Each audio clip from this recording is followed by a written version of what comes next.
Par choc contre pare-choc, des voitures surchargées croisent des camions-citernes, des véhicules de la Croix-Rouge, formant d'interminables fils. Cette route étroite, à peine carrossable, où chacun essaie de se frayer un chemin, était jusqu'à dimanche fermée par l'armée israélienne. Au début, nous étions heureux que la route soit ouverte, mais nous avons vite déchanté avec les obstacles au poste de contrôle. Mes enfants et moi sommes bloqués ici depuis plus d'une heure. Je suis au poste de contrôle depuis 7 heures. Ce que nous endurons ici nous fait regretter d'être revenus, car nous en bavons depuis notre départ.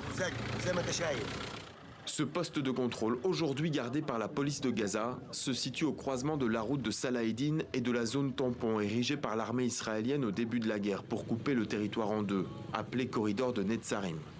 Selon les termes de l'accord de trêve cité par un haut responsable du Hamas, l'armée israélienne s'est bien retirée de ce point de passage ce week-end, permettant ainsi aux populations déplacées de rentrer chez elles, et ce, même si elles s'attendent à retrouver un champ de ruines.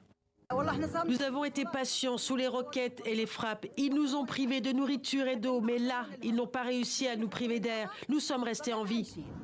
Gaza n'est pas comme les autres. Ne me parlez pas du Sud avec tout le respect que je dois à ses habitants. Mais Gaza est le centre de la vie pour nous. Pour autant, la situation reste tendue. Selon la défense civile à Gazaville, les forces israéliennes ont tué dimanche 3 personnes qui se seraient approchées de trop près pendant le retrait de ces troupes.